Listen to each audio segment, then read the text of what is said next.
In this video, I'm going to share just a few tips about how to stay well if you're worried about your mental health during the coronavirus outbreak.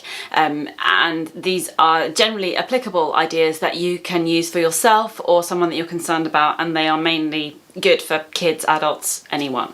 So the first thing is routine.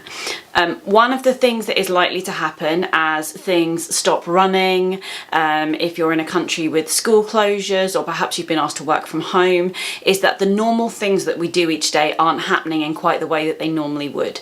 Now, we know about issues like anxiety and depression. That routine is one of the things that really helps to keep them at bay. Getting up, getting out, talking to people, doing the same things each day can be really helpful and protect us from anxiety and depression.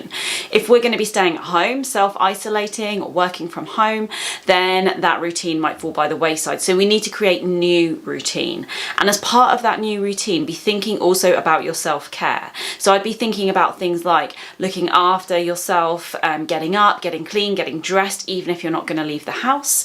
I would also be thinking about food and diet and trying to get a somewhat balanced diet, though appreciating that if this goes on for a long time, then our options might become more limited, and to be forgiving of ourselves for that. And then also to think about sleep as well. Sleep is really important. So exercising, good self-care. The other thing I'd just include within that kind of routine and self-care thing is if you are somebody who takes medication, think early that you're able to make sure that your stock of that medication won't be interrupted. So plan ahead for that one. The next thing that I would think that you need to really think carefully about to keep yourselves well, particularly if we end up going more into self-isolation and doing more social distancing, is considering how to stay connected with people. We're really lucky that we live in a world where we can be hyper connected, even at a time where we might all be confined to home. So think about how you can strengthen some of your connections online, and whether you can be using things like WhatsApp or social media, for example, to be reaching out to people so that you do not feel completely isolated, even if you are having to physically isolate. You might be someone who doesn't usually use social media so much or the online technologies. This might be a really great time to learn. My next suggestion is that we need to take time out from the worry. So it's a really difficult time, but one of the things that we're seeing is people constantly refreshing their newsfeed and always looking for more information about the coronavirus and how many people are affected, how many deaths there have been, what's going to happen next. And it's a constant source of worry. And that's a really difficult thing to deal with. So actually, if every now and then you're able to say to yourself, I'm going to stop refreshing, I'm going to allow myself to think about something completely different, and try and find something that you can do mindfully and really lose yourself in that task instead.